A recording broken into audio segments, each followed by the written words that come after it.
За өдрийн төргийн бизнес явна подкастын сонсогчдод бас үзэгчдод за бизнесмен их редактород аваад ирж байна.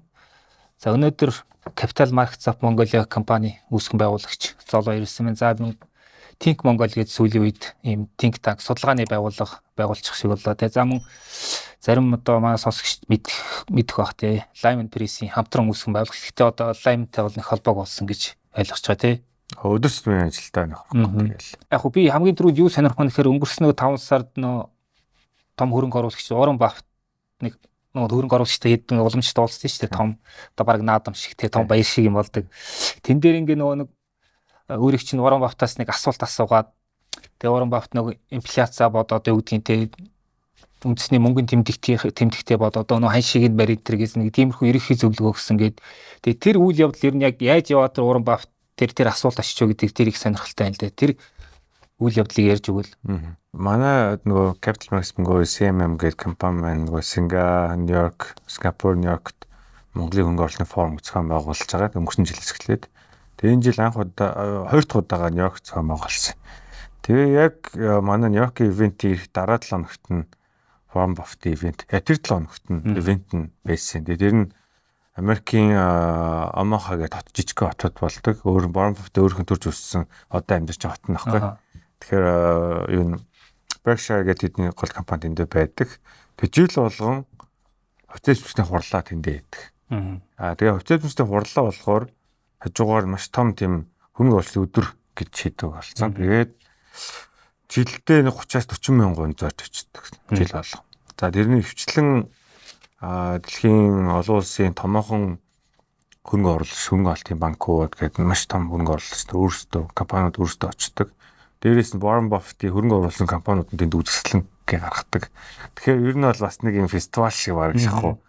Ер нь бол нэг баяр тэмдэглэж байгаа юм. Тэгээд гол үйл явдал нь бол Warren Buffett өөрөө гарч ирээд тайзан дээр баг 4-5 цаг хүмүүсийн асуултанд хариулдаг. Тэр нь одоо бид нар ингээ сошиаллаар явдаг шүү дээ. Warren Buffett-ийн асуулт ингэж хариуллаа гэсэн гээд жилдээ ер нь цөөхөн хэвлэл мэдээлэл гарч ирдэг. Их хвчлэн цөөхөн ер нь гарч ирдэг нь ер нь гол гарч ирдэг. Одоо тэр ивент тэр өөрөө гарч ирдэг. Тэгээд энэ жилийн онцлог нь бол өөрийнх нь хамгийн сүүлийн удаа гэх. Одоо ер нь тэтгэвртэй гарцгаа. Тэгээ ажиллаач 94-т гэсэн тий. Гүйцэтгэх захирлын ажиллаач гэсэн дараагийн хүнд өгчлөө. Тийм учраас энэ жил маш их хүн утсан байсан. Тэгээд Apple-ийн Tim Cook гэдэг юм уу те гүйцэтгэх захирал маш томчууд явж идэм байлээ. Тэгээд миний хувьд бол анх удаа очиж үзсэн. За суудл нөгөө урдуур суухын тулд бидэд шөнийн 3 цагаас гэж очиж болсон. За урдуур юу н ойрхон сууя, ойроос харъя те ингээд хүмүүс угаасаа хамгийн эртний үн 11 цагаас одоо тэр чинь өглөө 7-д оруулж байгаа байхгүй. 11 цаг хийж очиж эхэлж байгаа. Тэгээд бидэд 3-д очив манай 2 найз гуруулаа. Тэгээд очиж өглөө ороод тэгээд юу байдин гэсэн чинь нэг юм 12 асуулт асуух хэрэгтэй. Яг заалнаас 12 тэгээд сошиал онлайн нөгөө дижитал юунаас 12 гэдэг нийт 24 асуулт асуулт. Тэгээд заалны 12 нь яад үхээр нэг юм тэр чинь нэг тийм стен шиг юм болж байгаа. Нэг 6 секшнтэй. Секшн болгоноос 2 хүн сонгож асуулт авах хэрэг өгөх юм байл өгд юм байл. Тэрийг суглуулдаг гэхдээ. Яг ивентийн өмнөх нь яг өмнөх нэг 2 цаг. Тэгээд тэн дээр би ч манай найз суугсан чи яг сонгогдод яг асуулт асуух эрхтэй болоод тэгээд яг би өөрөө л асууг манай найз гэсэн л та. Тэгээд би асуултыг нь бол би жоо ингэ бэлтэж өгөхтэй тусалсан. Би шууд л за Монголын талаар хэдүүл асууя л гэсэн. Яа тэгвэл зорилго нь за Warren Buffett Монголын нэг сайн мэдэхгүй бах тэр хүн нэг сайн мэдэх хамаагүй. Warren Buffett-ийн тэр ивентийг яг тэр дотор 30 гаруй мянган дэлхийн том хөнгө олсон сууж байна. Нэмээд тэр чинь нэг 2-3 сая хүн ч л шууд үзэж байгаа хгүй уус лайв хийж байгаа. Энэ хоолой зэрэг Монголын талаар сонсох гээд шүү дээ. Тэгээ Warren Buffett юу ч ярих сонирхолтой шүү дээ. Тэгээ асуултан дээр нь шууд за Монгол улс тань шиг хөнгө оруулагч нарыг яаж татах юм бэ? Яг энэ 7 хоногт бид нар Нью-Йорк хотноо Монголын хөнгө оруулалтын форум хийлээ. Яг ингээ хөнгө оруулагч татах гал явж байна. За тэгээ монголчууд бас яаж татах юм бэ гэж л асуусан ойлгомжтой тий. Тэгээ нөхрийн хариулт бол сая дөрөв хэллээ. Ер нь л та тэгээ валютал нэг доктортой байлгаач та одоо бид нар чиг тэд нар ч өөрсдөө value investor гэж нэрлэдэг байхгүй. Value investor гэдэг чинь урт хугацаанд хөнгө оруулдаг хөнгө оруулагч нар. Тэгэхээр илүү урт хугацаанд доктортой өсгөөгүй юу гэдгийг л харна. Одоо манайх шиг одоогийн байдал шиг нөгөө нэг юм өсөөл буураад ингээл огторгоо те нэг ингээл нүүрсний өнөсөнгөд эдийн засгийн нийт 1-2 жил өсөөл. Тэгээд нүүрсний унгууд унаал ингээд. Ийм улсад бол бид нар хийж хөрөнгө оруулахгүй л гэж. Тэгээд та наад бодлогоо л ер нь амар доктортой барих те. Тэгээд тэр дотроо валюттай амар сайн хамгаалаач. Тэн дээр ухаалах бодлого хэрэгжүүлээч. Тийм ийм бол танах шиг улсад ер нь ямар ч улсад бай, ямар ч эдийн засгт бай хөрөнгө оруулагч нар одоо бид нар шиг хөрөнгө оруулах сонирх шүү дээ гэдэг хариулт өгсөн. Тэгээд энэ юу маань яг тухайн үед нөгөө Монголын талаар асуугаад тэгээд Монгод урьж яана гэхэд тэндээс бүх хүмүүс инээлдсэн. Гайхаад энэ юу Монгол яриад байна. Тэг ямар ч гэсэн нөгөө том зургаараа зүгээр Монголын нөгөө PR promotion гэдэг талаас нь бодсон. Нөгөө талаас бас чинь түүх шүү дээ. Бовч дэлхийн одоо хамгийн ялгартай хөрөнгө оруулагч хүнээс нь асууж байгаа гэдэг чинь. Тэгээд энэ нөгөө нэг тэр хариултын дараа бас зарим дэлхийн хэвлэлүүд бас одоо юу гэдгийг энэ дотроос хөрөнгө оруулагч ямар реакшн үзүүлсэн бэ? Warren Buffett Монголын талаар ингэж хэллээ гэдэг ч юм уу нэг тийм. Яг бодит байдал дээр бол тэнд байгаа инвесторууд бол Монгол болох шүү дээ. Хол гэдэг нь Монгол өөрөө бид нар болоогүй л байгаа байхгүй. Бид нар тэр хэмжээний хөрөнгө оруулагч нарт татахын тулд өөрсдөө бид нар чинь юм одоо бид нар хувь хүн дээр батсан ч гэсэн хүнээс мөнгө зээлхийн тулд ч юм хүнээс хөрөнгө оруулалт одоо би нэг ийм их чинь надад нэг мөнгө хөрөнгө оруулагч зүйл мөнгө зээлээчгүй би өөрөө найдвартай байх хэрэгтэй шүү дээ. Тэгж л харж таглаад за эн чинь ямар нөхөд лээ. Тэгэхээр манайх л орой болоогүй гэхдээ тийшээгээ явах одоо бидний хийх юмуд бол ойлгомжтой л байна. Сүүлийн үед ер нь нөгөө гадаадд ингээд хөрөнгө оруулалтын форумуд хийгээд одоо бидний нэг форум гэдэг ойлголтоос арай өөрөөр хийх гэдэг нэг янзаараа байна л та. Тэгээд ингээ хараа явж байхад ер нь яг зүгээр монголчуудын хөрөнгө оруулалт гэдгийг тэр ойлгох сэтгэлгээтэй хөрөнгө оруулагч хэмбэ гэдгийг тэр ойлгох хандлага. За ер нь тэр нэг хөрөнгө оруулалт чиглэсэн янз янзын уулзалтуудыг хийж байгаа юмнуудаас нэг юу анзаарэгдэж байна. Хөрөнгө оруулалт гэдгийг бид нар улсаараа ер нь жоохон буруу ойлголттой. Хувийн хвшлэнс нэлээд тодорхой хэмжээнд байгаа юм шиг л. Одоо чи манайх хөрөнгө оруулалтын форум одоо Нью-Йорк, Сингапур одоо энэ одоо удахгүй Лондонд их чинь тий. Тэгэхээр хүмүүс танаас форум дээр чи хичнээн долларын яг хөрөнгө оруулалт татсан компаниудыг асуугаад өгөх надаас. Тэгээ би болохоор үгүй ивент дээр хөрөнгө оруулалтын хилцээр хийгдэхгүй шүү дээ. Ивент дээр шууд таарснаа за надад тийм мөнгө хэрэгтэй нь тийм үйл би чамд үгүй гэж шүүрөөсөө тийм яриа авахгүй шүү дээ. Ивент дээр юу болж байна? Танилцгал авахгүй тий. Өөрөөсөө ихний хэлцээ танилцуулна. Дараа нь хилцээрүүд явагдаж шүү дээ. Тэндээ танилцж байгаа. Тэгээ дээрэс нь хөрөнгө оруулалт гэхээр түрүүний яг ярьсан. Би өөрөө найдвартай байх юм бол бэлтгэж төш компани ч юу одоо улсан ч байна хамаагүй тий. Тэр чинь бэлтгэл ажиллаа сайн хийгээд өөрөөсөө бэлэн болох юм хийгээгүй жиж хөрөнгө оруулалт хайгаад байх ч утгагүй асуудалхгүй. Тэгэхээр нэгт Монгол бол бид нар чинь хувийн хвшлтээр чинь төрдөөс хамаагүй өөрөөсөө ямар сайн бэлдэх хэрэгтэй. Одоо зүгээр л IPO байна яриа л гэдэг. IPO чинь одоо яг Монголын хөрөнгөний биржээр гарч байгаа шиг тийм амар биш ч гадаад гарыг бол. Тэгээд дураараа төрн ингээд хамгийн түрүүнд манайх яан шүү юм шүү гэл зарим журам урмаа баг урд нь гараал ингээл төрийн компани IPO хурдан явдсан шүү дээ. Тэгж чадахгүй шүү дээ. Хоёрт нь гадны хөрөнгө оруулалт тал дээр яриул те. Гадны хөрөнгө оруулагч бол яаж би эндээс мэдээч тэр хүн чинь өгөөж хүртгэл бодож байгаа шүү дээ. Тэр хүн би яаж өгөөж хүртгүү гэдэг нь ойлгомжтой байх хэрэгтэй. Тэрийг нөгөө энэ хүн шуналтай гэж ерөөсө бодчихлохгүй шүү дээ. Тэр чинь бас хөрөнгө оруулалт юм чи яах. Тэр мөнгө өөр юм байна уу? Өөрсдийн харилцагчдын мөнгийг өсгөхөө л явж байгаа хүмүүс шүү дээ, тий. Тэгэхээр тэр хүмүүс тэр өсөлтийн боломж нь мөнгөө яаж өсгөх боломж нь маш тодорхой байх хэрэгтэй. Тийм учраас гадныхаа одоохондоо бол Монголын бонд дээл норч байгаа юм ойлгомжтой шүү дээ. Бонд хөнгө оруулаа жилийн хэдэ өгөөж авах ойлгомжтой, тий. Яг нөгөө илүү нөгөө төслүүдэд ч гэдэм хувьцааны хөнгө оруулалт яриад эхлэх юм бол тэр хүмүүст бид нэр exit буюу хизээ гарах бол буцаа гараад ашиг авах боломжтой юм гэдэг нь маш тодорхой гарч байна. Энэ юм чинь Монгол төр их нь байхгүй л байгаа тийм л. За тэгээд бүр энээсээ наашлаа харах юм бол бүр энэ минь чин бодол мэдээж бас нэг юм хөрөнгө оруулалт боломж хөрөнгө оруулалт байгаа тэдэртэй яриа хэлцээр эхэлж байгаа юм шүү дээ тийм. Гэхдээ Монголыг мэддэг таньдаг сонирхдаг хөрөнгө оруулагч маш цөг гадны бол маш цөг.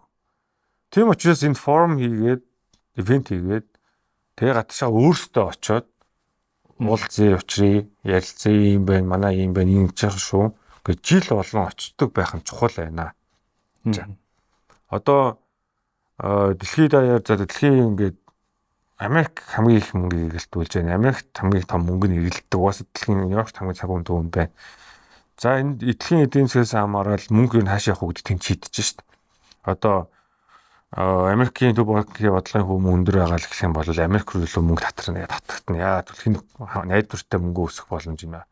Хүүн буураад гэх юм бол илүү emerging буюу Монгол шиг ч юм уу арай хөгжиж байгаа орнууд руу мөнгө гадагшлаж эхэлдэг.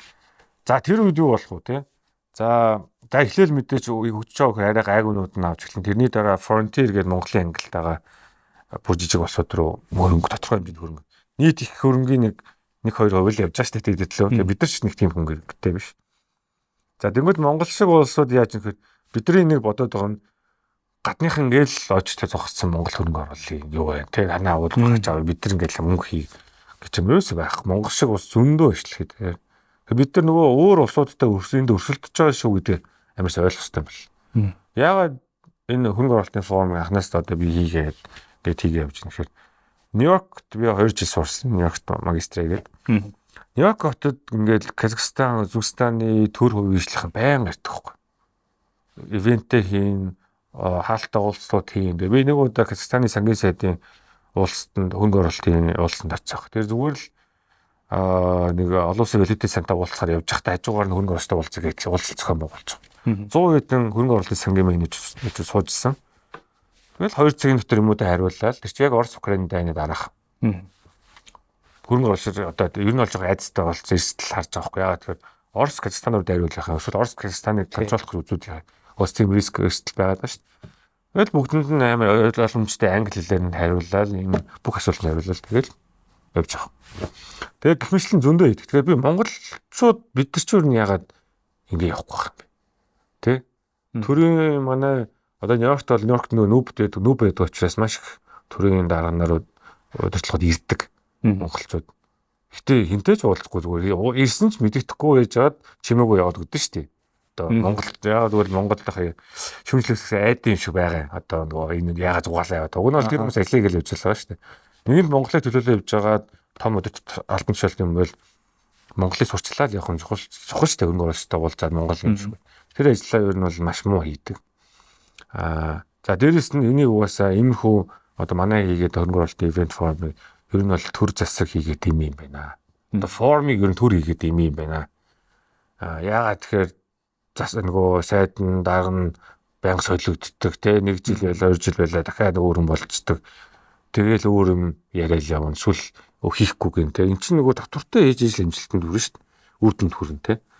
Дээрэс нь за сайд дарга нар англи хэлтэй хэлэхгүй хэлний асуудал байна. Хэлээр англи хэлээр нь ярьдаг хүн чухал. Дээрэс нь төр хийхээ өгөхөр ерөөсөө төлөлт байхгүй тулгаал за гинт явцгаа яг гинт тулгаал авдаг. Тэгэл очил хүмүүстэй гараа бариад хэдэн зураг авахгүй болоод тэгэл болчихдог ямар ч үр дүн юм. За дээрэс нь энэхүү ивентүүд дээр ч хамгийн чухал үнц нь хаана үүсдэг вэ гэхээр тэр ивентэд ирж байгаа гадныхны network гэхгүй connection. Тэрийг үүсгээд тэрний араас follow up буюу байнгын мэдээлэлээр хангаад хөөш Монгол ингэж байгаа шүү тэгж байгаа юм болох чинь тэгж байгаа шүү гэд одоо за нэг гадны нэг хөрөнгө оруулалт манай ивент анхуд ирлээ зүгээр сонирхоод ирлээ. Тэгэл хайчвал тэр хүн чинь тэгэл Монголууд нэг удаа зүгээр монголчуудын ивент очсондоо гэл нэг хүн тэр хүн турсамж болол туссан шүү дээ. Яаж бид нар араас нь тэр хүн ингээл мэдээлэлээр хангаал ингээд дараа жил бид нар очиж шүү тэгэхэд ирээрээ ийм Монголд ийм төсөл байна энэ компаниуд ирэх та сонирхол ингээд бид нар толботоороо гэх тэр юм хийж явах хэрэгтэй. Тэгээ тэрийг бид нар одоо хийж авахгүй юу? Ягаад бол энэ чөлөө бизнес болгоод хувийн ишлийн болохоор бидэрт бол ч үнцэнтэй шүү дээ. Одоо бид нар Нью-Йоркт 2 удаа, Сингапурт 1 удаа гэх 3 удаа ихэд 300 гаруй гадны хөрөнгө оруулагч санхүүгийн байгууллагын ийм лист үүссэн байхгүй. Тэр бол мандаа хөрөнгө үнэтэй ихтэй шүү дээ, тий. Тэгэхээр энийг ойлгоод ингээд явж байгаа нь бид нар ингээд хийчаад тэгээ манай одоо юу концепт бол маш ойлгомжтой. Тэгээ төр хувийн ишлийн хамт аль аль нь оролцоод хангаад бид дунд нь зохион байгуулалт зүгий Монгол талын ингээд гадны талын хөнгөлсөн байна. Бид нар сайхан зохион байгуулж өгөөд хооронд нь холбож өгөөд за тэгээд явандаа яг бодитоор хөнгө оруулалт юмуд нь гараад эхлэх үед нь бид нар тэн дээр нь аль аль талд нь зөвлөх үйлчлэг юм хийгээд яг тэгэл бодитоор хөнгө оруулалттай нь ажил хийх болов. Нөгөө хөрөнгө оруулалт гэснээс за оюутлахтай бол ингээм ямар нэгэн байдлаар одоо зуралдаа явж дээ. Гэхдээ одоо хүртэл ингээд яг энэ гэрээг бид нэр хэр төвшөнд байгуулж чадсан юм бэ? хин зөв хин буруу те тэр гэдгийг одоо ингээд одоо хүртэл шийдэж чадахгүй байгаа ш ганц байгаа одоо мега төсөл те. Тэгээ энэ төслийн байхад одоо бусад төслүүд сайн явна гэсэн итгэл бас хэцүү л байгаа тийм те. Ер нь тэгэхээр өдний хүртэл монголчуудтай харилцаж ирсэн тэр хөрөнгө оруулагчдыг нэг нийтлэг ингээ нэг шинжийг нь хийлээ гэвэл те. Ягаад тэгэхээр дээр бид нар ерөнхий сайд бас их сайн гутаа уулзж яхад Монголд ингээд ерөнхийдөө зөвлөл ингээд ийм казинод ороод уул уурхай чин казино гэсэн үг байхгүй тий. Ороод ингээд алдуул алдаал авуул аваал гардаг тийм эрсдэлтэй тоглоом тоглодог тийм төрлийн хөрөнгө оруулагчид Монголыг сонирхдаг. Яг жинхэнэ одоо юу гэдэг нь институционал тий тийм хөрөнгө оруулагчид нь ерөөсөө нэг хардггүй гэж байгаа байхгүй тий. Энэ тал дээр жоохон дэлгэрүүлж яриад. Ер нь бид нар хинтээ харьцаад байгаа. За хятадуудтай одоо хөрөнгө оруулалтын харилцаанд бас тодорхой хэмжээндээ тэр хятадууд нь бас ямар хүмүүсийн бас жинхэнэ хөрөнгө оруулагчид мөн үү биш үү гэдэг ч юм уу тий. Тийм л байна л нөслөл. Одоо бид нар яагаад гадаадын хөрөнгө оруулагчид ургуу болчиход байна гэдэг бас тэг талаас ойлгож болохоор. Яагаад л бид нар 30 хэдэн жил яг институционал чанартай хөрөнгө оруулагчтай ажилласан маш бага байхгүй. Өвчлэн нэг юм хөшгөний арын хэлцээр л болж шүү дээ. Тэгээд ямар түүх стори гаж ирэх дандаа л нэг л өөрчлөсөн ингэсэн тэгсэн тий. Эхэндээ монголчууд нь яадагс юм уу сүулдэ монголчууд нь нөгөө хэдийгээ л өөрдөг болоо. Сүулдэ хин зинийгээ л өөрдөд байгаа мэдгүй тий. Одоо энэ Солонгосын компани Монголын 10 станц барина гэсэн чинь тампуурчлаач гэж ааш тий. Тэгэл бид нар ч өөрсдөө нөгөө хол явж үзэхтэй гэж яриад байгаа чинь нөгөө ойрхон эдгээр өөр Монголын хэдэн өөр Монголын юуны дууд гэлгаа тий. Тэдэртээ ямар ч хүмүүс байгаа мэдэхгүй тэгсэн мөртлөө манай нүүрсийг тэдэр ингээд базаад байна шүү дээ.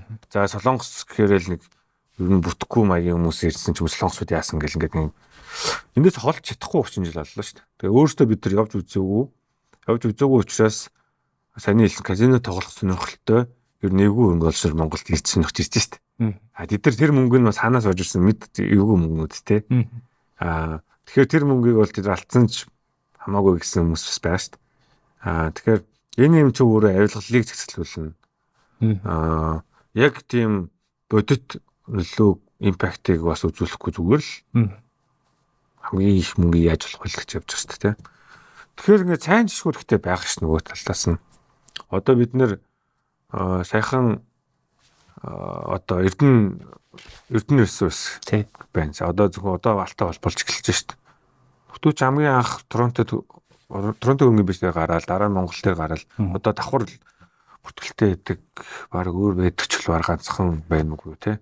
Тэгэл хөрөнгө оруулалт татаал ингээд өрнгийн зах зээлээр татаал бүх юм ингээл цэвэр явдаг те ингээл тэгээ сая ингээл алтны олболт нь эхэлж штэ олон жилийн дараа штэ тэгтээ. Тэрнээс нь миний нөгөө өнгөрсөн жилийн уулын 7 өнөөр ураад би яжсан хөнгө оруулагч нь сая нөгөө хуцаага зараад тэгээ би Эрдэнэ ресурсээс ийм ашигтай гарлаа гэж бичсэн байхгүй. Чи ингээд амжилттай кейс шүү дээ. Монгол гадны хөнгөөс Монголд хөнгө оруулаад ингээд ашиг хийгээ гарлаа. Энийг ярьж ах шүү дээ. Тэгээ ийм хөнгө оруулагч бид нар хүсэж шүү дээ. Бид нэр тэгэхээр одоо энэ хөрөнгө оруулалтын форум яагаад таас Нью-Йоркт хийгээд байгаа те яагаад Сингапурт очиж хийгээд таач Лондон гэл. Энэ институционал сайн хөрөнгө оруулалт олж ирэхтэй. Хоёрт нь бид нар түрүүнээс өөрсдөө бэлэн гэдэг ч үгс үү. Нөгөө хаалттай өрөнд гэхээс илүүтэй өрнгийн зах зээл хөрөнгөний биржийг ашиглаад гэхдээ олон улсын бирж, олон улсын зах зээл тэрүүгээр дамжиж гарвал бид нар тэр хөрөнгө оруулалт олж ирэх үү? Хөрөнгө оруулалт олж ирэх байхгүй. Тэрнээс биш бол тэгээд зүгээр нэг юм байна яач магадгүй ингээд нэг юм өшгөний хаар нэг юм явж ирсэн гинт нэг юм зурчлаа гээл манай тим хэлцээрүүд бүгд тий утахгүй болсон шүү дээ. Одоо энэ төмөр замын юу байна, гашуун сухатын юм байна. За сая энэ нүүрсний ингээл юм яриад байгаа нь тэг гэрээгээ угаасаа нууцлалын ан дээр авчиад байгаа ч бид нар юу ч мэдэхгүй шүү дээ. Яг яаж төгсчихье. Тэгэл нэг сайд нэг юм яриад, нэг сайд нэг юм яриад тий хөрөнгө оруулалт харилцаа гэхээс зүгээр одоо тийм хувилдаал яваад. Тохироо тий тэгээд хин эндээс хожоод байгаа мэдэхгүй байна. Тэгэхээр энэ юм болио бид нэр хятадуудтай гэж бодоход одоо угаасаа яг ингээд үнэн бодлын мэдэхгүй бол би хитэг сайн мэдэхгүй бол. Гэхдээ уршлах тусмаа илүү чанартай компаниуд байдаг, илүү соёлтой болдог гэдэг шиг бид нар дотроо хин ямар хятадуудтай нэлцээр хийгээд бизнес хийгээд худалдаа хийгээд байгаа бэ гэдгийг одоо харах цаг болсон. Одоо ер нь болохгүй байх гэдэг ойлгоод шалган өнөрснэ. Тэгвэл бид нар цаашаага гараалт. Шанхай, Тэнжин тэнд байгаа хятадын зөндөө том компани байх шүү дээ. Яагаад бид нар тэдэртэй хэлцээр хийжлэхгүй, худалдаа хийжлэхгүй гэж. Яагаад тэдэрийг илүү өөрч болохгүй гэж те. Тэдэр чинь бол хамаагүй бизнесийг шударга зарчимдаар бизнесээ зарчмаар нь засаг сайтаагаар хийж байгаа хүмүүс шүү дээ. Тэгэхээр хөрөнгө оруулалт дотроо амар олон юм. Бид нар хөрөнгө оруулалт гэхээр яг хуу дандаа л төрийн юм яриад байгаа байхгүй юу? Төрийн том төслүүд, төрийн өмчит компани эдгээр нөгөө том хөрөнгө оруулалт яриад шүү дээ. За окей, тэр нь ингээд биднээс ба шалтгааллахгүй юм биш төрийнх нь бид нар 1000 одоо би гоё юм яриад манай төр цэцэг энэ нардын нам арслан намын яг би мэдэхгүй шүү дээ. Тэгэхээр яг манай бизнесүүд тий томоохон хувийн хөгжлүүд аж ахуйн нэгжүүд за араас нь гарч иж одоо топ 100 тий араас нь гарч иж байгаа дараагийн үеийн бизнес томоохон дажгүй бизнес гарч иж байгаа шүү дээ. Эднэр маань одоо зөв хөнгө оруулагчныг олж ирээч. Зөв хөнгө оруулагч болон бизнесийн төлшүүдийн гаднаас тий гадны ажлаасыг гэж би бол илүү бодоод байгаа. Тэгээ төрийн юм бол мэдэхгүй шүү дээ. Манайсаас нэг хамаарах шүү. Гэхдээ яг чиглүүл санаа нь бол төрж бай үйлчлж бай сайн хийгвэл жоохон хол явах хэрэгтэй. Дээрээс нь хөрөнгөний зах зээл, олон улсын хөрөнгөний санхүүгийн зах зээлийг түшиглэх хэрэгтэй байна. Энд чинь бол хэн юу гэж хамаагүй шүү. Яг л мэргэжлийн тогтсон тоглоомын дүрмтэй тэрүүгээр нь л олон улсын практик тоглоомын дүрмээр л явна гэсэн үг шүү дээ. Өөрөөр хэлбэл Сингапур, Нью-Йорк, Лондон эсвэл Шанхай бүтэд одоо нөгөө листтэй компаниуд тэгэл тэр бол листтэй байна гэдэг чинь бол тодорхой одоо шууд нөгөө нэг индикатор болох гол шүү дээ. Тэгээ мэдээлэл нь ядаж хилт тавигддаг шүү дээ. Юу болоод мэдгүй. Одоо бид нар нүүрсийн талаар мэдэхгүй ба шүү дээ. Ер нь Монгол улс нүүрсэн дээр хэн аваад хэн зараад юу болоод байгаа юм бэ гэдгийг мэддэг юм. Бид тагаа мэдэхгүй. Хэн яг хятад л гэж ярьдаг. Ямар хятад хүн юм бэ? Тэр хүнээс сарай зургийг харчихсан байна тий. Байхгүй. Одоо ерөө хөрөнгөний бирж дээр бүртгэлтэй компани байсан бол байх бүх зураг байх шүү дээ. Тэ удирдлагууд нь юм байна, тузын гишүүд нь юм байна, оцсон гишүүд нь юм байна, энэ хүн юм байна. Солигдсон бол ингэж солигдлоо гэж бүгдийг харна шүү дээ. Тэгэхээр угаасаа тийшээгээ явуулах хэрэгтэй. Уг нь бол одоо стратегийн ордын 10%-ийг заавал нөгөө уцаг нь гаргасан байх хэрэгтэй гэдэг хууль байдаг шүү дээ, залт. Нэг ч гаргасан байхгүй шүү дээ. Тэгэхээр одоо ийшээгээ явах хэрэгтэй байна. За зүгээр дээр нэмээд хэлэхэд одоо шинэ уул уурхайн төсөл ярихад хувийн хилчээд одоо халзан бүрэгдэхин асуудал яригдаад чинь шинэ халзан бүрэгдэх чинь ийм хөдөлгүүд төр одоо бид нар яах хэрэгтэй вэ гэхээр манай засагч өөр манай төсөвч өөр ингээд бүх аймаг сумдаас нийлүүлж чад төсөв нэг юм хар нөх хиччихэж таар нөх тэгээ сороод буцаагаад нэг 330 сумдаа нэг ижлэх хэмжээнд тарааж ийн эсвэл аль аймгийн гишүүн арай хүчтэй тэрнийх рүү тараагаад шүү дээ. Тэнгүүт яаж юу өгч юм гэхээр уул уурхай сайтай өмнө гомоо гэл аймагуд шүү. Тэр аймагч амар их мөнгө олж төсөв төлөвлөлдөг буцаагаад төсөв хөрөнгө оруулалт тавихдаггүй шүү дээ. Тэгэхээр ч тэр аймаг хурдан өгчихгүй шүү дээ. За одоо би бол замууд дорногой. Замууд ирээ яагаад ингэ замууд яагаад өгчихгүй байгаа. За ирээ яагаад өгчөөд тань хүмүүс тэгдэж шүү дээ. Замууд бол манай импортын худалдааны 80-90% явж байгаа шүү дээ. Төсөвд маш их хөрөнгө одоо төсөв төлөвлөж байгаа. Буцаага замуудыг зүгээр сум гэж үзэл зүгээр л нэг жижигхэн төсөв өгöd байгаа байхгүй. Энд чинь өөр бодлогын амар том алдаа болчиход байгаа шүү дээ. Тэгэхээр энийг нэгт засах хэрэгтэй. Тэгжээс нөгөө уул уурхай хүмүүс ойлгож эхэлнэ. За нөгөө талд нь уул уурхай угаасаа байгуул орчин ингээл тэр ухаан орон нутгийн иргэд мэрэгд эмзэг сэдв. Энийг шийдэж болох гарц нь хөрөнгөний зах зээл тэр дотроо хувьцааны эзэмшлийн бүтцээ байгаа байхгүй. Яаж болох вэ гэхээр тухайн уул уурхайн орд өөрийнхөө хувьцааны 5 юм 10%-ийг орон нутгийн иргэд эсвэл орон нутагт нөгөө одоо халзан бүрэгдээ тэр тэгж болно гэсэн үг болно шүү дээ. Тэгэл орон нутаг за бүх иргэдэнд хараавал жоох хэцүү гэж магадгүй хүмүүсгээ зараад авчиж юм зарсад дараа миний хувьцаа яач вэ? Хүмүүсийн хувьцааны ойлголт муу байгаа учраас орон нутагт нэг сан байгуулад тэндээ 5-аас 10% хийчээд тэр сан нь болохоор энэ аймгийн иргэдийн эзэмшлийнхаа тэгээ энэ аймагт хэрэгтэй юмд хөрөнгө оруулна гэдэг сан хийчихвэл тэгээд аймаг иргэд үүж ойлгох хэрэгтэй вэ? Орон нутгийн иргэд за энэ төсөл амжилттай яваад ингээд уул уурхайн төсөлчин ашиглал олборт руугаа очих 10 хэдэн жил болдсон шүү дээ. Олборт нь эхлээд мөнгө олоод эхлэхээр энэ хувьцаанд ашиг нь ирээд ирэхээр энэ орон нутгийн эндээс өгөөж хүртнэ гэдэг юм руу. Тэгээд 10% төлөвлөлөд туз дээр нэх хүн орчих. Орон нутгаас тий. Тийм юм руу явж болж байна. Тэгээд нөгөө мэдээж тэр юу н хувьцаат компани болох хэрэгтэй гэдэг шахалттай. Тэг чим бол бүх мэдээлэл ил тод байгаа. За хувьцаа нь бас биржтэй чөлөөтэй ажиллаж та нөгөө баялагын тэгш хуваалт төсөөдөө бол окей та энэ танаа баялагын эдээд нь үзээд энэ компанийн хувьцааг аваач. Тэгэл болно шүү. Тэгээд энэ хувьцааг аваад энэ компани үнэхээр амжилттай энэ орд уурхай ч амжилттай бол ашиг таад хүртэн шүү. Тэр уурхай ашиг тэгш хүртэх үү? Яагаад тэгш хүртэх эсэх чи өөрөө бас нэг юм байгаа нь үнэхээр засаглал сайн байж чадахгүй юу гэдэг. Одоо радио гараад шүү дээ. Ойдлогоо дээр үнэхээр шудраг хуйлж ажин шударгаар зардлаа зүг тавьж ийн үгүй гээ те. Эний чинь хамгийн сайн хэн чадах газар чинь олон улсын хөрөнгөний биржүүд байхгүй. Монголын хөрөнгөний бол биржүүд биш одоохондоо тий. Одоохонд хэцүү шүү дээ. Юу говьо яаж чадахгүй байх ч одоо юу тий. Тэгээд нэг жишээ энэ дээр ярихад TRQ гэж байсан шүү дээ тий. Тийм одоо оюутлогоо нэг сүүлд нэг байсан. цаг нь авцсан тий. Тэгж тэрийг одоо релиз тэгээд бүртгэлээс асчлаа шүү дээ. Уг нь бол TRQ байвал бид чинь оюутлогоогоос өгөөж хүртээ гэж бодвол TRQ хувьцаа аваад монголчууд амар авдаг байсан шүү дээ. Дээрэс нь яасан бэ гэхээр сая нөгөө татсан бодсон дараа нь TRQ-гийн TRQ-д хөрөнгө оруулсан Америк хэдэн фандууд байсан баг. Хөрөнгө оруулалт сангууд, институционал инвесторуудтэй.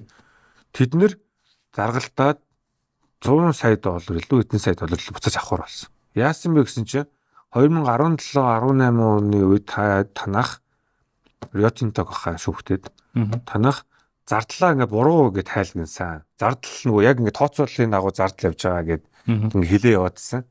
Тэгсэн чинь бот байдал дээр нөгөө зардал нь хамаагүй өндөр болсон шүү дээ тий. Тэрийг яав. Тэрнээс хойш бид нар ингээ алдсан гэдэг институционал инвестор. Тэгээд буцаагаад юу авсан шүү дээ. Тэгэхээр хөрөнгөний зах зээл дээр байна. Институционал хөрөнгө оруулалт хувьцааг эзэмшэнэ гэдэг чинь нөгөө жижиг хөрөнгө оруулалт их шиг хөнгө тэдний өмнөөс хамгаалж байгаа. Өөрөөр бидний ашиг сонирхлын агент төлөөлөгч нь болоод шүү дээ. Хөв хүмүүс бид нар чинь тэр компани нэрийн шинэ судалдах цаг байхгүй ш бид нарт амьдралаа яа гэж идэл те. Институционал инвесторч бол тэдний ажиллаж байна. Өөрөөр нь хөрөнгө оруулсан хэдэн компаниуд байгаа. Энэ компани яг шударгаар санхугаад өгнөд байна уу, авч ивж байна уу, шударгаар бид нар өгөөж өвтөх юм өрч гэнэ үгүй байнга судлаа хийж мэрэгчлээ хүмүүс сууж байгаа байхгүй. Тэгэхээр ер нь бол бид нар алстаа хөв төр байна л энэ баялагын төвш хуваарлт гэж ярьсан ч гэсэн одоо хөрөнгө оруулалтыг зөвөр хийгэж ярьсан ч гэсэн аль болох хөрөнгөний зах зээл, олон улсын санхүүгийн зах зээлийг л түшгэлэх. За одоо шинэ нүүрсэн дээр ахын тодруулаас одоо нэг нийтлэг дүр зургийн байгаад байна. За яг нүүрснээс ингээд тодорхой хэмжээний валют орж иж байгаа. Гэтэ ихэнх нь одоо энэ нөгөө нэг төсвийн хар нөхөр ордог юм уу эсвэл янз янзын халамжийн байдлаар дардаг. Халамж тараана гэдэг чинь тэгээ буцаад импортыг санхүүжүүлэл гараа авчна гэсэн чинь одоо зөөрлөл нэг кола угаад колоч нэг кальц угаад яснаас гардаг шиг нөгөө валютаа ингээд дотроо шингээж тийм одоо юу гэдгийг үнцийг болгож чадахгүй буцаад импортлоо гарчиж штэ. А тэгвэл хятадтай ийм үед нөхцөлд ер нь бид нэр зүгээр яг тэрний баялагаас яг жинхэнэ утгаас яаж одоо үр шимийн хөрөнгө оруулалтын зарчмаар тий одоо юу гэдгийг бид нар нүүрсэх явж байгаа компани хувьцааг нэргүүлээд авчдаг ч юм уу тий тийм байж болох болно шүү дээ. Одоо бид чинь за нэрт нөгөө нүүрсний энэ яг одоо бирсээр ажиллаж мэж явж эхлээл ингээ жоохон арай ингээ систем болж илээ л да. Гэтэл дотоо тий тэгээ нүүрсийг дураараа манай засгийнхан яаж чинь одоо бартард гэх юм уу те одоо нүүрсээрээ цоцоо ичж штэ зарим юм дээр тэгээ нүүрсний үн гээл ингээл нэг юм байгаа. Тэрийг бол нөгөө компани болгоод офицер компани болгож шийдэн л те ер нь л нөгөө талд нь төр засгийнхан улс төрийн хүмүүс бидний өмнөөс нөгөө талд хэдийн компанитай хэлцээр энд ч утахгүй асуудал яриад байгаа хгүй тэр улс төрч хүн энэ тийм компанид хувийн компанид хэлцээр гэдэг штэ. Энийг бол энэ юуг бол засах хэрэгтэй. Нүүрснээс олж ирж байгаа орлогоо одоо энэ нүүрсний үн бид нар одоо энэ жил амар сайн орлоо шүү. Өнгөрсөн 2-3 жил нүүрсний үн амар өндөр байсан. Тэсгээ тэрийгээ дагаад төсөв өсгсөн. Амар өндөр болгосон. Тэгсэн чинь энэ жил он гараад нүүрсний үн унсан чинь төсөв танхаас өөр гарахгүй болоод ингээд явж штэ тэ. Тэнгүүд ингээд эдийн засаг өсөлтөө үед нь ингээд төсөөд хилээд улам халаагаад эдийн засаг ингээд эвгүүч эхэлж штэ нөгөө нүүрсний унаад эхэлсэн чинь эдийн засаг нь жоохон дагаад ингэсэн чинь төсөөд ханангуудаа бүр ингээд унгаж байгаа байхгүй. Уг нь бол нөгөө мөчлөг сүрсэн цагийн бодлого төсвийн бодлого гэж яриад чинь санаа нь хэвээ олон улс ингээд геополитик эвгүүтэй ч Монгол улсын мэдгүй яаж эдийн засаг эвгүүтлээ жоохон ингээд эдийн засаг эвгүүтэнгүүд төсвийн орлогоо зарлага нэмэгдүүлээд энэ эдийн засаг тэтгэе гэдэг байна шүү дээ уг санаа нь тий. Тэгээд одоо төсөвчөө өөрөө эдийн засгийн бас гол хөтлөгч хүч шүү дээ. Хувийн хвшлийн өвчсөн төсвийн зарлага ч юм буцаал хувийн хвшлэх гэх нь орлого болж байна тий. Тэгээ энийг хийж чадахгүй шүү дээ тий. Уг нь бол баялагын сангийн гол зорилго чинь шүү дээ. Энэ уулуурхаагаас нүүрс юу чинь за Монгол бол нүүрс тэр түүхийн эдийн үн удаас циклээрээ ингээл өсөөл буураад ингээл дэлхийд даяар явж байгаа. Өсөлтөө үед нь илүү гарсан орлогоо хөрөмтүүлээд тэргээр хөрөнгө оруулалт хийх гэж байна шүү дээ. Хөрөнгө оруулалт хий. Зарцуулах биш. Одоо өчтөрхөө энэ 7 хоногт ярьжсэн нөгөө ипотекийн зээлийн 50% ирээдүйн сангаар санхүүжүүлнэ гэдэг. Бид нар чинь ингээд хөрөнгөлөөлөд хөрөнгө оруулах хэрэгтэй юмараа зарцуулах гэдэг байхгүй. Буцаагаад ипотекийн зээл санхүүжлэг юусо бахан барилга бариуллаа гэж зарцуул халаах гэдэг ш буцаагаад. Тэгэхээр хөрөнгө оруулалт гэж чинь одоо сайн хэлж тээ. Буцаага бид тэр хөрөнгө оруулалтаар тэр чинь нэлээд хүмүүс цугларч шүү дээ хэдэн жилийн ачаал хэдэн тэрбум доллар цуглах баг. Тэгвэл бид нар буцаага баг хиттийн компани худалдаж авах боломжтой шүү. Тэр их хиттийн нөгөө талын дангийн үйлдвэрлэлч гэдэг юм уу. За одоо халдсан бүрэгдээ өдр ингээ ярих юм бол нөгөө талд нөгөө хиттийн EV компаниуд шүү дээ. Цахилгаан машин үйлдвэрлэж байгаа. Тэд нар чи бүгдээр ихэнх нь листэд оцет компанид шүү дээ. Бид нар яг 10-20%-ийг нь лавуур болохгүй 5%-ийг нь одоо мөнгө тэдний ихийг үнэтэй л ахaltaа одоо тодорхой хэмжээний хувийн эзэмшлийг аваад тэд нар өгөөж хүртэл бид нар өгөөж хүртээд тэгэл хэрчмээс нь ядаж явах нэг авчих нь тий. Тэгээ дээрэс нь яг нөгөө болдог бол тууцд нөгөө өдөрт зүйлд нь ороод ингээ стратеги дээр нь оролцоод яа. Тэр нөгөө value chain гэж ярьж байгаа гинжил. Бид нар чи ерөөсөө зүгээр түүхийн нийтээ өгдөг хамгийн анхдагч цуг дээр нь байгаа. Цаашаа юу болж байгааг ер нь цаашаа амар олон шат амжилаа явж байгаа шүү дээ. Ван дээр нь яа ингээ гангийн үйлдвэр дээр гангийн үйлдвэрээс гараад ингээ бүх value chain бүх одоо нэмэн өртөг шингээж байгаа юм нь хятад хийгээд хамгийн ашиг нь хятад өрчсөн шүү дээ. Бид нар яаж энэ value chain-д оролцуулах юм бэ гэд хөнгө оруулагч үүднээс орж болно шүү дээ. Тэгэхээр бид нар нөгөө Норвег одоо манай төрийнхөө байнга очдог Норвегийн байлгийн сан байна те. Чилч гэдэг юм уу за энэ Казахстаны байлгийн сан ингээд Итэр чи өөрсдөө ингээд яг энэ байлгийн сангууд юунд хөрөнгө оруулж юу эзэмшдэг юм гэсэн чинь одоо Норвег итэр чинь дэлхийн нийт одоо оцет компани төвгийн социалын баг хэдэн өвчлээ эзэмшиж байгаа. Тэр чинь тэр сангаараа дамжуулаад стратеги хөнгө оруулалт хийгээд шүү дээ. Өөрөөр нөгөө нэмэн өртгөс сүлжээний нөгөө талд нь гараа суучих нь шүү дээ. Одоо бол биднэрт баялагын сан байна те. За тэтгэврийн сан бас байж болно шүү дээ. Яг болохгүй гэж одоо Ирёгийн хувьцааг эзэмшдэг байхад тэтгэврийн сангууд байгаа шүү дээ.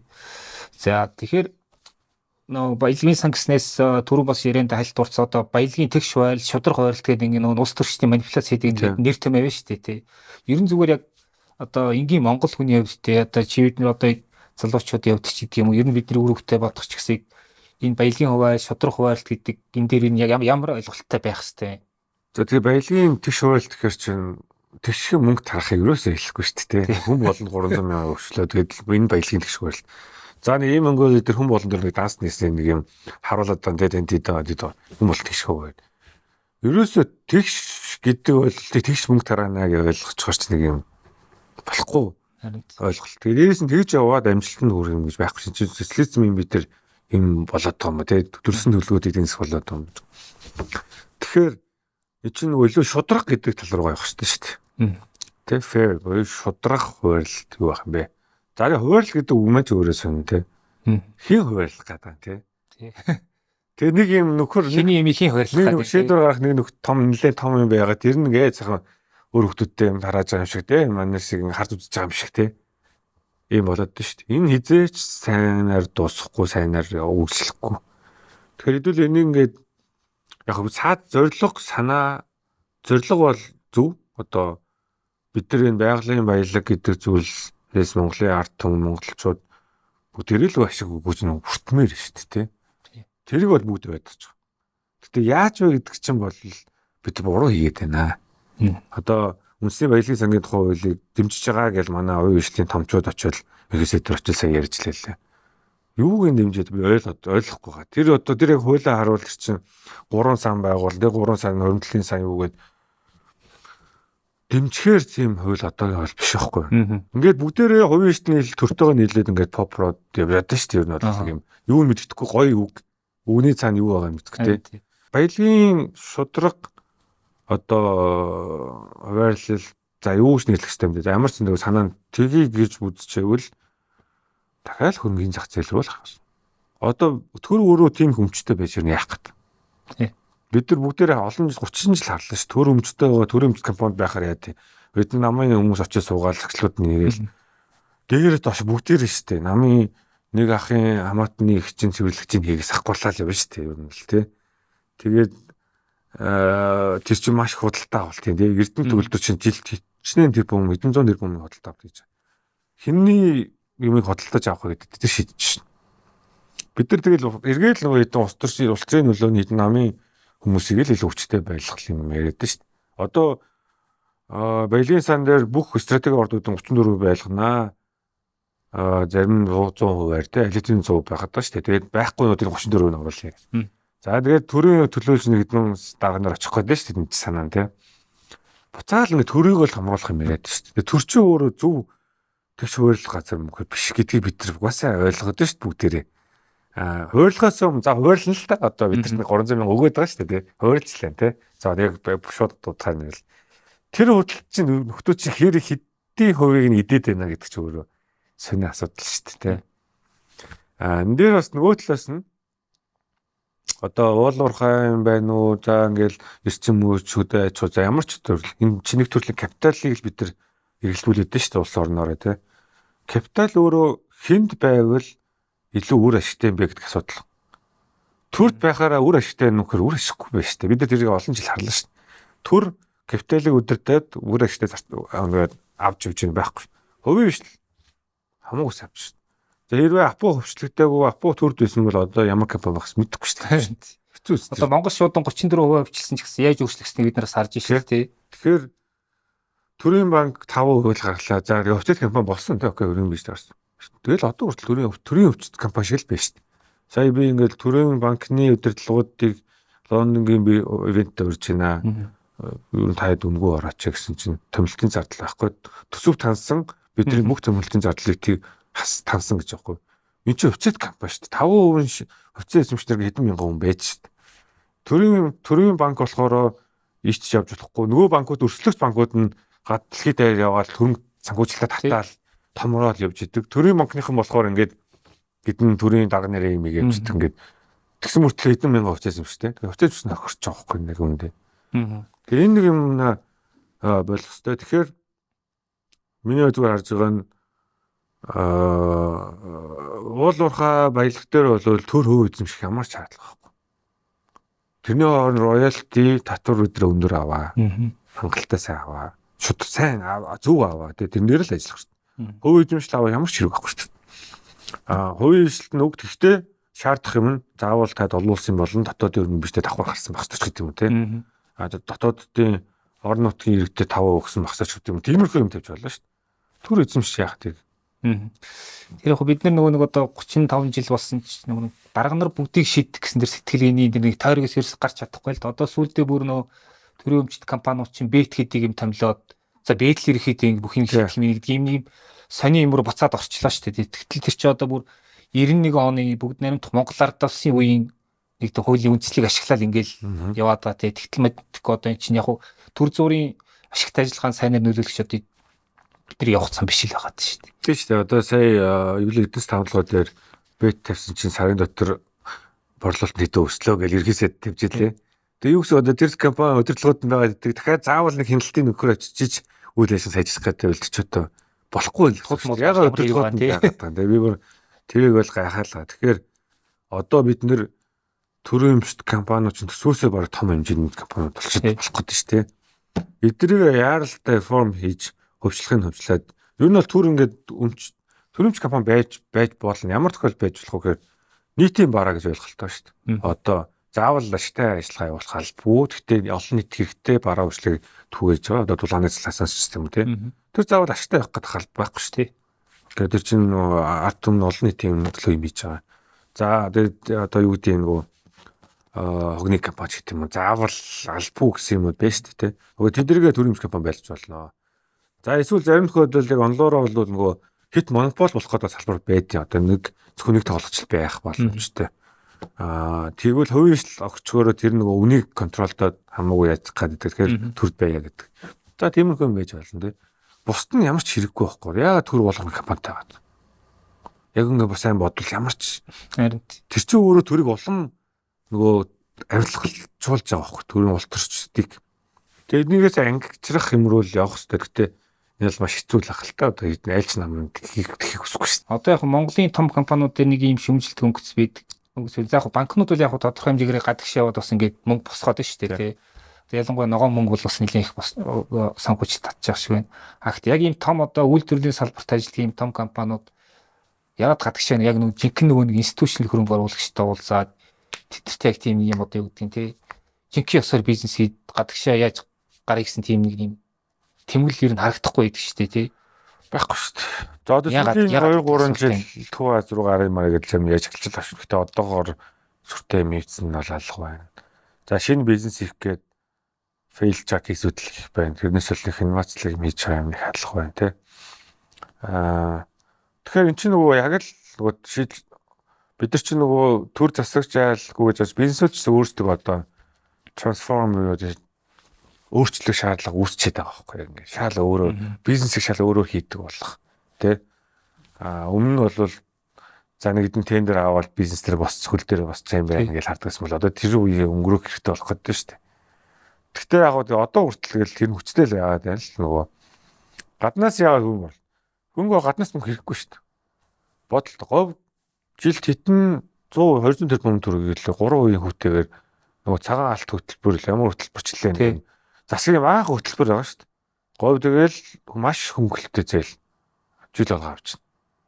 Ямар ч юм мэдэхгүй. Тий. За манай хөдөө аж ахуйн компаниуд дандаа ах нарын бизнесүүд хөдөө аж ахуй. Хөдөө аж ахуй хичнээн сан байт юм би. Хөдөө аж ахуй ямар сан ч гэнэ. Дандаа хөнгөлөлттэй зээл тусламж өгдөг. Тэгээд тэр нөгөө тариа буудаг хөнгөлөлтөөр авдаг яадаг ч хэлээ. Бүх төрлийн хөнгөлөлтөд төрөөс өгч шин. Тийм хүмүүс чинь гаднаас мөнгө аваад олъё гэж босох ямар шаардлага байхгүй шин. За уул уурхайн бизнес бол тэгээд бас л чинь нөгөө юугаар төр техникийн өгчөж шít бас тэгээд. Тэгэхээр том бизнесүүдийн худалдаа авах чинь төр байгаа шүү дээ. Өсвөр дэмжих чинь. Тэгэхээр энэ чинь улс төр бизнесийн хоорондоо угаасаа юу байхаас аргагүй болж байна. Гадагшаа харах ямар шаардлагагүй болж байна. Тэгэхээр энэ юм чи өөрөө юм чөтгөрийн тойрог шиг юм байл байж л. Тэгээ би бол энэ засгийн янз янзын нэг юм хөнгөлөлтөд зээлсэн хөтөлбөрүүд бол дэмждэг. Одоо бид нар аж ахуйн хөгжүүлнэ гэснээр хамгийн гол бодлого нь юу юм бэ гэсэн чинь аж ахуйн компаниуд хөнгөлөлтөд зээл өгнө. Гэдэг бодлого хамгийн түрүү гарч ижлээ шүү дээ. Өнгөрсөн жил илүү сая энэ жил баг. Тэгээ энийг л болио л гэж. Энд чинь өөрөө хөнгөлөлтөд зээл туслан татаас тодорхой хэмжээнд байж болно. Тэр чинь смарт маш ухаалаг хийх хэрэгтэй. Тэгээ амар хязгаарлагдмал байх хэрэгтэй. Дээрэс нь яаж болох вэ гэхээр за бид нэр 30% нь төрөөс юм хөнгөлөлтөд өргөд 70% таад гаднаас олж ирэх гэдэг юм. Жохон юм хөшүүрхтэй байх хэрэгтэй шүү дээ. Тэгэхгүй тэгэл бүх юм чи бид нар ингээд таа нэг бүх юм бэлдэж өгöd. Энд чинь өөрөө яг хөр нүүт талдаа бизнесийн инновацийг сууцах зочих. Ямар ч бүтээлчтэй юм. Бүтээлч байж яах юм багч. Эндээс бид нар төрөөс 100 тэрбумыг ингээд 3% авчиж чаж би нэх юм дээр гаднаас гоё татъя ч юм уу дотоодоос ингээд эсвэл өөрсдөө илүү бүтээмжтэй ажиллацгаа хэдүүлээ те ингээд юм гэж бодох юм шиг. Гэнэ бизнесүүд маань ч гэсэн ингээд янз янзын хурал цуглаан дээр асуудлаа саналаа хэлэхээр хөнгөлөлтөй зээл хэрэгтэй байна гэдэг л зээлийг бууруулах хэрэгтэй шиг юм тиймэрхүү юм ярьж байна. Бүтэн шүү дээ. Тэгээд энэ нь өөрөө Монголын нэг юм гажиг зах зээлийн тогтолцоо үүссээр энэ бүр ингээд уучраад ингээд одоогийн нөхцөл байдлаар ирсэн. Тэгээд эн чинь өөрөө нийгэмд тэгш бус байдал баян осны ялгаа дээр чинь гараад одоо ингээд залуучууд бүх юмдээд байгаа ч үрнэ. Нөгөө том бизнесүүдийн хийж байгаа бизнесийг харалтай. Тэнд ажиллаж байгаа хүмүүс энд ажиллахгүй байгаа залуучууд бидний залуучууд ажиллаж байгаа залуучууд зөндөө л хэлж байна. Ингээл эдрийн бизнес. Тэгээд энэ бизнес учраас нэг тийм гоё бизнес биш шүү дээ. Угаасаа л ингээл ойлгомжтой эндээс мөнгө авал ингээл юм байдаг. Одоо гоё бизнес хийж байгаа хэд вэ те хэцүү шүү дээ.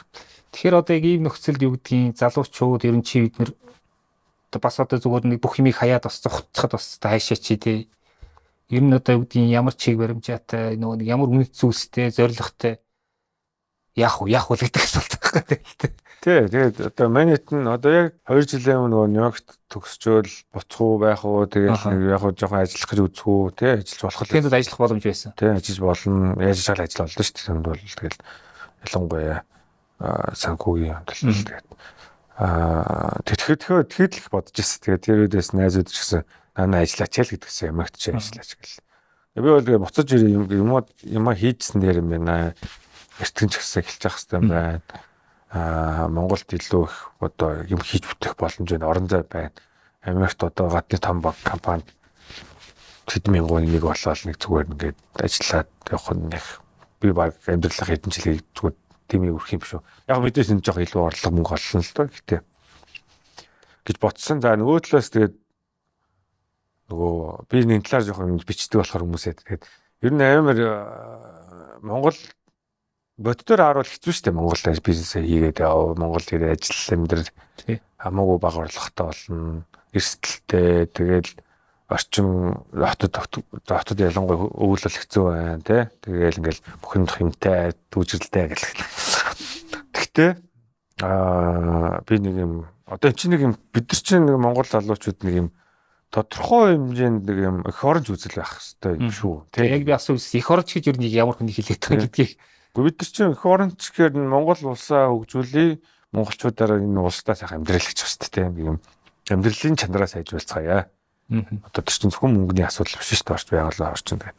Энэ болгон дээр өөр өөрсдөө хувь нэмрэл авруулна шүү дээ. Хүн болгон за тэгээд Монголоо хөгжүүлэх гэхээр бүгд төр улс руу орох гэдэг. Улсч болоод Монгол улсыг хөгжүүл, улсч бол улсыг хөгжүүлдэг гэж боддог. Тийм биш шүү дээ. Энэ 3 сая 500 мянган бүгдээр л улсыг хөгжүүлэх дээр өөр өөрсдийнхөө хувь нэмрээ оруулж байгаа шүү дээ. Энэ одоо Токио ажилтан гадаа нөгөө удам цэвэрлж байгаа хувь нэмрээ оруулах шүү дээ. Удамж хороо цэвэрхэн байлгыг.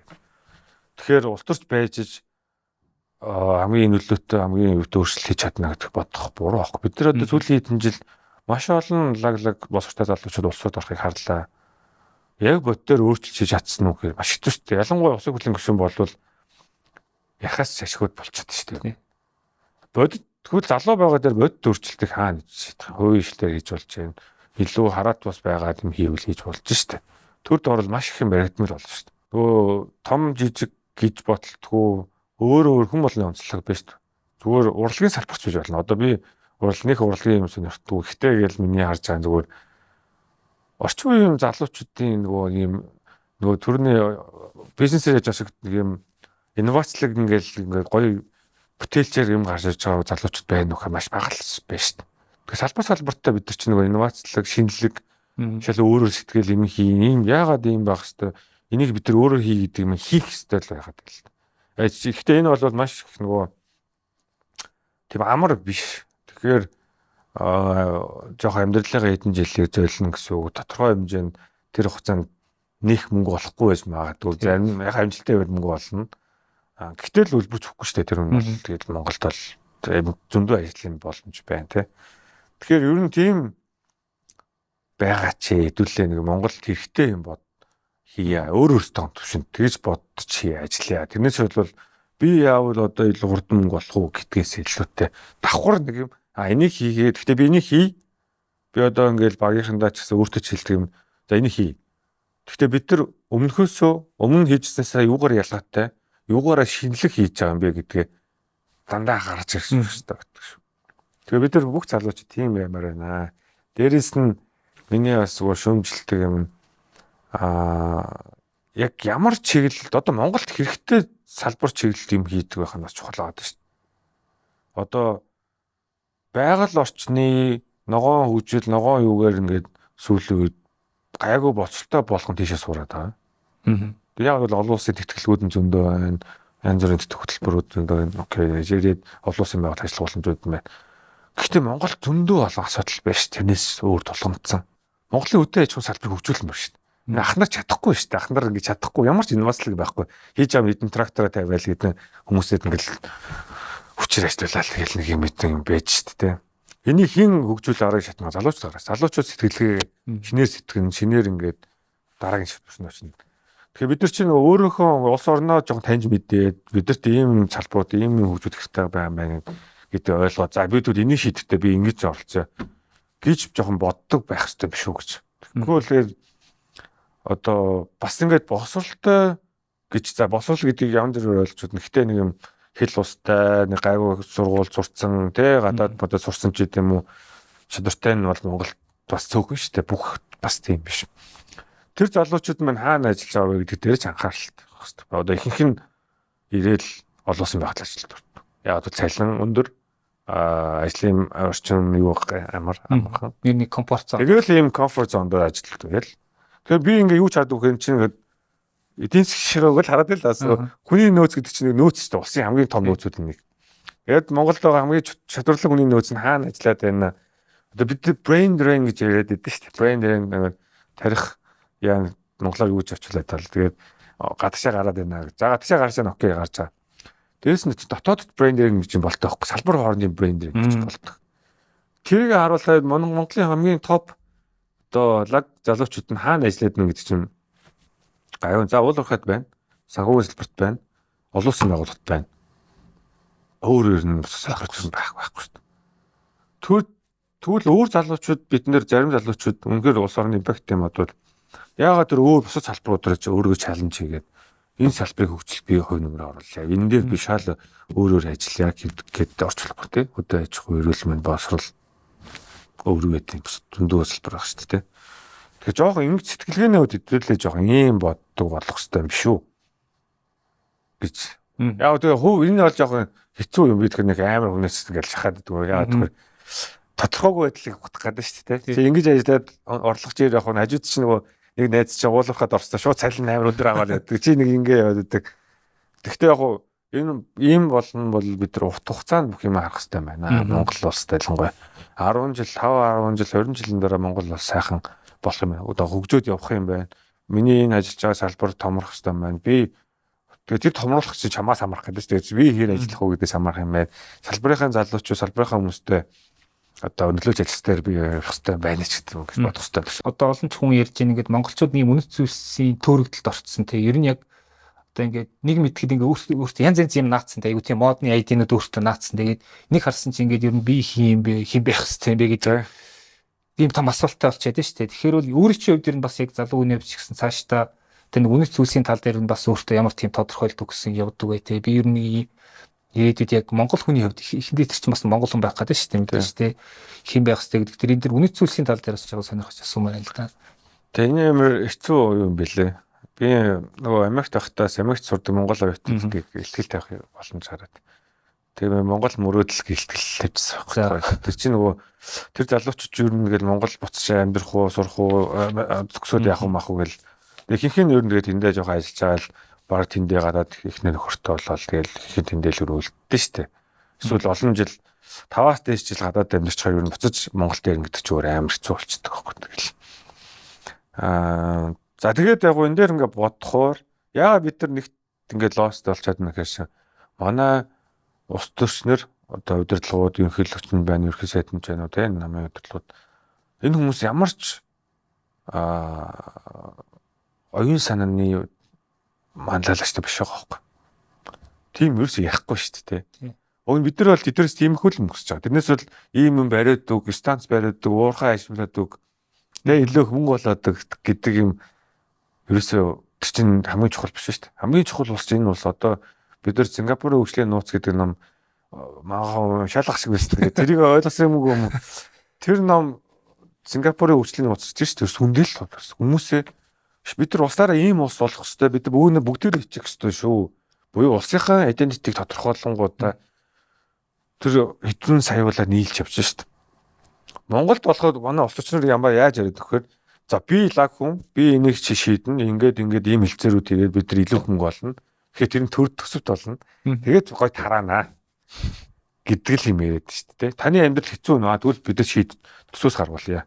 Одоо манай ерөөсөө сайхан бас сайхны жишээнүүд ярьдаг санаж байгаагаар нэг эмнэлгийн гадаа охин нэг охин хасаал нэ ингээл яасан гэл тэд нөт яач тэр ярьсан. Тэгээд ингээд шууд сайд нисаа энийг маргааш зоруулчихно гэл нэг юм бэр тийм шигтэй нэг юм одоо шууд шийдэж өгдөг асуудал шийдэж. Орон болохоор явахаар тэгдэл гэсэн сайд нэр гişүүд явахаар манай сургуулийн энэ яас энийг ингээд ngөөтөл наад төсөө шийдэж өгөх гэл. Бидний татварын мөнгийг буцаагаад нөхдүүдэд ингээд өөрөө яснаа буцаага биднээс хөрүүлж байгаа мөнгө шүү дээ. Тэгснээ буцаагаад амар их мэтэлтэй одоо тэрийг шийдэж мөнгө ч үг ингээд. Ийм л юм тий явлаа. Одоо тэгэхээр ийм улсаараа нэг идентити байгаад тэрүүгээрээ ингээд бүгд тийшээ тэмүүлж ажиллаж хөдөлмөрлөдөг. Одоо эн чинь ингээд залуу хүмүүст чинь чи яах ч амьдраад байгаа юм бэ? Чи яах ч ажиллаад байгаа юм бэ гэхээр одоо янз бүрийн тайлбар өгнө шүү дээ. Янз бүрийн тэрнийх нь дотор нь нэг нь манай улс юм болох хэвээр бид нар улсынхаа хувьд ингэх хэвээр гэдэг юм байх хэвээр байгаа таахгүй. Тийм ярьдаг хэллэг залуу байх шүү дээ. Залуучуудын мөрөөдлийн хязгаар чинь тэгээд ипотекийн зээл. Тэгээ би нэг би болж чадахгүй шүү. Байр амаар байгаамаа. Би машинтай болмоор байгаа юм байна. Эсвэл би утас компьютертэй. Зарим нь би гадаад сурмаар байгаа юм байна. Ийм л мөрөөдөл, ийм л одоо юм ярьчихсан. Би улс орн маань ингэж хөгжнө, ингэж тэгтэн би ийм өөр юм оруулна гэдэг. Яг аль аль нь байж болно шүү дээ. Гэхдээ давхар ийм нэг ядаж 20% нэг ийм явж юм шүү дээ. Би ягаа ажилласаа ангичтай өнгөд давхар нэг цаана нэг юм би энэ улс орны хөгжил би орны орлох хэрэгтэй шүү дээ гэдэг юм байж ижил хөдлөх хэрэгтэй байгаа байхгүй. Ер нь одоо ингээд Монголд ирээд ажиллаач гэж хүмүүс хэлэхэд амар хэцүү. Түрүүлс амар хэцүү шүү дээ. Тий. Яагаад тэгж бодох вэ гэд ганцаар шалтгаан байгаа нь шин улс орноо хөгжүүлэе л гэж байгаа шүү дээ. Хөдөлтэй. Тэр л тэгэл бодож тэр чинь л сэтгэлийн хат болох хэрэгтэй байгаад тийм. Тэгэхээр яг уу би хөвдөө бол гэж бодож нөгөө Монгол улс Монгол одоо манай Think Монгол институт дээр байгаа тэрний бид нар яг өөр улсуудын хөгжлийг ярьдаг гэсэн. Монгол улсын хөгжлийн загвар юу чи шал өөр байна ахгүй угаасаа. Бид нар ч ямар ч улсаас бүх улсаас өөр шүү дээ. Яг зарим тодорхой төвшөнд адилхан байж байгаа. Гэтэ шал өөр улс шүү дээ. Тэгээд хоёр хөрш мөрштэй гэдэг амар сонирхолтой юник тий. Тэгэхээр чи бидний хөгжлийн загвар чи бас юник л хэвчээ шүү дээ. Байна шүү дээ. Тэргээ хэдүүлээ хайж олъё л тоо. Сая хэд хоногийн өмнө Facebook дээр чи ингээ постлсан байсан тийм ингээд Монгол хүүхдүүдийн залуучуудын мөрөөдлийг зарж шимж борлуулж иддэг тийм хэсэг байна гэд тий.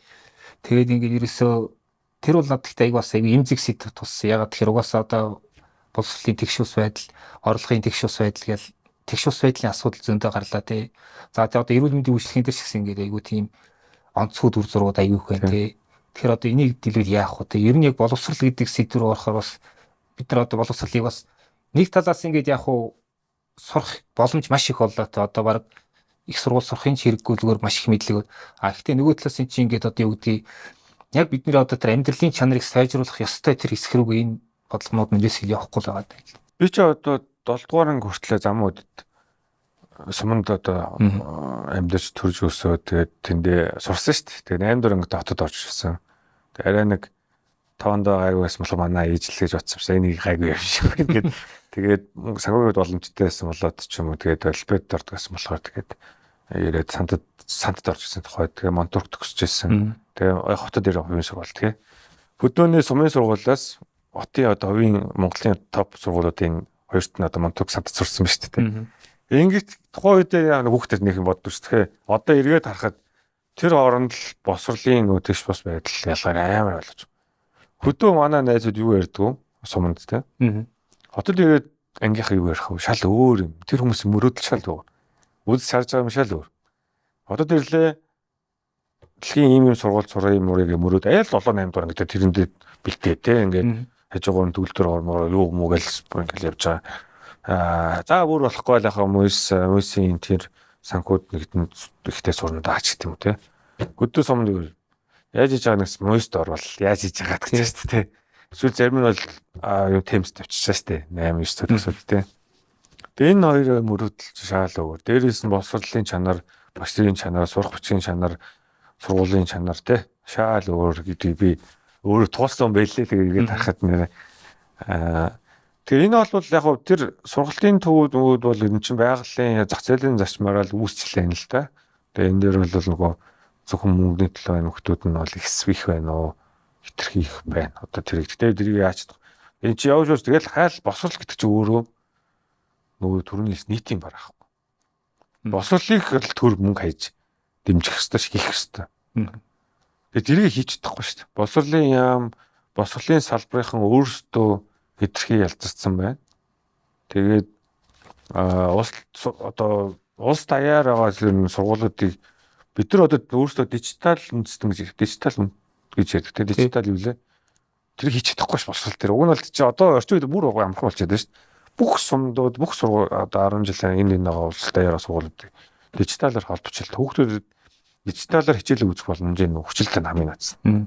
Тэн дээр нэг топ багш нар заагаад яг нь мэдээж анги дээр багш нараас үзэн давхар эндээс таад бүх их сурвалж юу ч байгаа шүү ч гэдэг. Тэрийг ядаж хийчихлээ. За тэгээд хамгийн одоо харамсалтай юу байгаа штэ одоо бисээ замууд нөгөө натсан чинь замууд миний сурсан 1-р 10 жилийн барилгын нуур агаад нөгөө шинээр яг өртгөөд бүр том болгож байгаа юм билээ бас. Тэгээ 2 жил хүүхдүүд ингээд сургуулийн барьлахгүй. Одоо сургуулгууд энэ дээр хичээд ороод ингээд 2 жил тэр тухайн 2 жил байсан одоо төгсөж байсан хүүхдүүд бол ингээд орч जैन. Юу тэр хүүхдүүд орч шүү дээ. So тэндээ залаас сургуулийн 1 жилийн дотор барьж чадахгүй шүү дээ Монголоос. Ядаж 1 жилийн дотор бариад тусгалт. Тэ? Тэрийг чадахгүй байна. Тэгээд тэн дээр яадын гэсэн чинь тэн дээр эдитийн гинэ те. Ингээд сонирч тусмаа ингээд нөгөө барилгын юм мөн ингээд жоох мөнгө илүү байд. Ингээд бид нар ингээд улсаараа ингээд бид нар бол одоо зөвхөн улс төрийнхэн гэлтгөө хувийн ч бай юм улсаараа ингээд энэ төсвийн мөнгийг идээдэж штэ ингээд жижиг том жинжин те. Тэгэхээр энэ боловсрол дээр бол одоо тэгээд бид нар өөрсдөө одоо би ч гэсэн тий одоо эцэгчүүд өөрсдөө өөрөөсөө хичээх цаг өстөл болж байгаа биш үү гэж одоо өөрөө одоо ямар би одоо улсын сайдж байгаа ш одоо ингэгээд сайд байгаа ч чадахгүй юм шиг байлаа шүү дээ тэр чинь ер нь сайд нь байгаа ч одоогийн сайд бол тэгээ нөгөө нэг төгтүүдийг дийлэхгүй л ах шиг байна. Дийлэхгүй шүү дээ. Нөгөө санаа нь ариухан байж болно тий. Гэхдээ миний тэр юун дээр санаа нь гол санаа нь окей. Ингээ боломжтой хүмүүс нь би түрүү хэлж байгаа. Ингээ сайн босролсон ингээ 18 жил Монгол ингээ сайн босролтон шална гэж байгаа.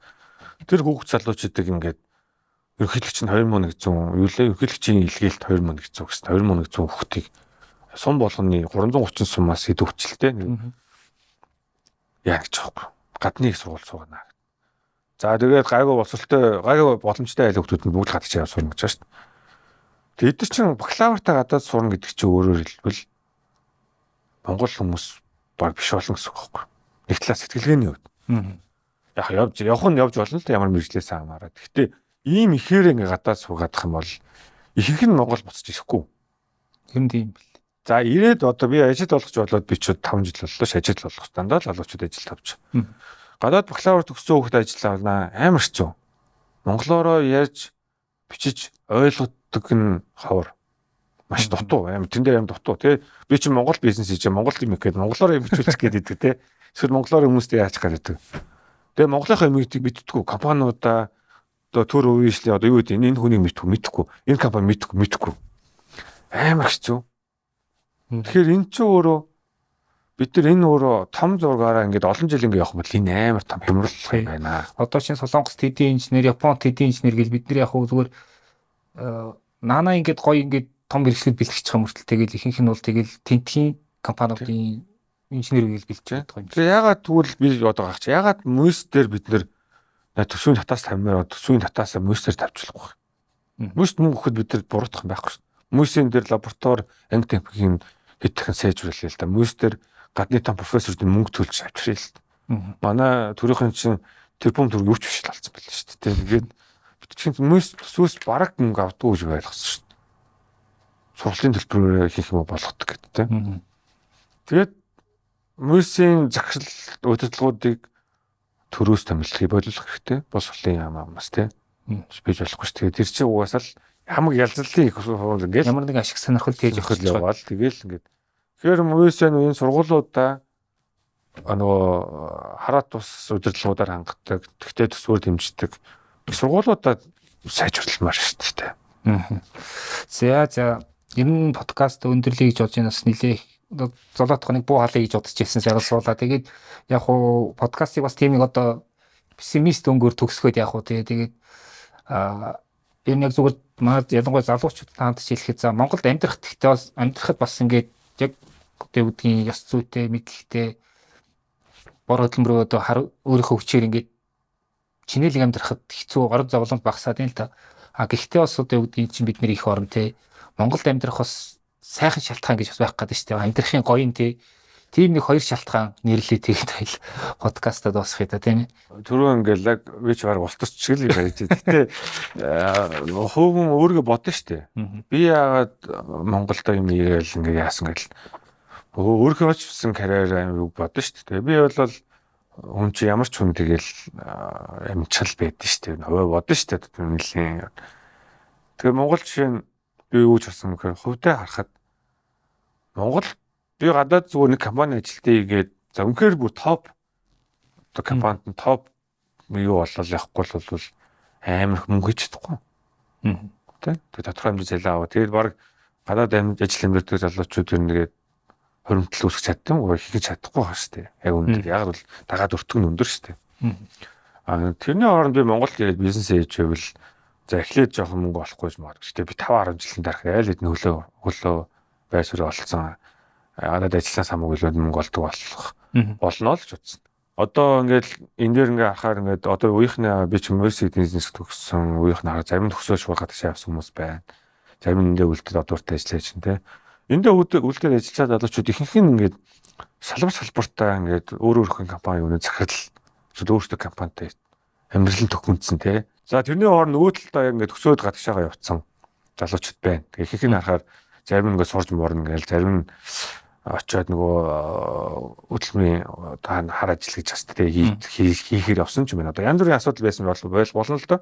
За зарим нь зүгээр тэнд янз бүрийн ажил хийж байна. Гэхдээ ингээ арчуудад харахад миний өөр юм төрөнд харахад шүү дээ тэ. Монголтой үлдсүүд нь хамаагүй өндөр карьертай байгаа байхгүй. За одоо нөгөө гадаад байж байгаа залуучууд найзууд ингээ ирээ гэхээр яваш карьер байхгүй. Монгол танилал байхгүй.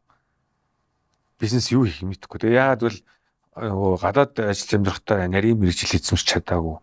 Одоо санхүүгээр амар сайн ажиллаж байсан. Яг Монголд ярьд ажил байна шүү дээ. Гэсэн чинь янз бүрийн ингээ ажлууд хийцэн ч юм уу. Тэгэхээр нэгэд гадаадд топ төвшний топ мэрэгчлэр ажил хийх чадахгүй болвол ямар ч ажиллах шаардлагагүй л гэж боддог. Яг ойрын хугацаанд үнэхээр ингээд мөнгө хэрэгтэй байна. Гэвэл нэг 2 жил нөгөө Австрали төмөр зангидээ нөгөө юунд Солонгост нөгөө байр нүүлгийг гэдэг юм байж хүний амьдрал юм да тэгээ байж болно. Гэхдээ бусдаар ингээд жоохон утга хугацаагаар 5 10 жилээр харуул яг бодитоор харуул санхүүгийн өвч гэсэн Монгол байх нь ашигтай байгаад байгаа байхгүй. За нөгөө талаас хувийн талаас харуул тэгээд legacy гэж юм байдаг шүү дээ. Өв гэдэг юм багш. Чи юу бүтээж үлдээх гэж байна. Би нэг 70 хүрээл төвтэй гараад юм амьдралаа хардаг. Би юм хийж бүтээсэн юм уу? Энэ нийгэм би юм үлдээж байгаа юм уу? Үлдээсэн юм уу? Гэдгээ эргээ харахад би хаана илүү өөрийнхөө хувь юм болж байгаа юм гэвэл Монголдоо л юм байна л гэж бодож байгаа. Би нэг Америк ч юм уу, Австралид ч юм уу, Европт нэг том компанид насаар ажиллаад хэдэн жил ажиллаа. Тэгээд яг өөрөө л happy амьдрах байх жаргалтай тий. Тэгтээ тэгээд ямар ч legacy гэдэг талаас бол амар хэцүү юм байна гэж би бол дотроо бодсон. Тэгэхээр энэ хоёр зүйлийг харах хэрэгтэй болов уу? За баярлалаа. За ингээд бизнес энд подкаста энэ хүрээд өндөрлөе. За зочноо сануулхад Capital Market of Mongolia, за мөн Think Mongol байгууллагын үүсгэн байгуулагч, за мөн Diamond Press хамтран үүсгэн байгуулагч Зол баяр оролцлоо. Хэрвээ жигсэнд баярлалаа. За баярлалаа.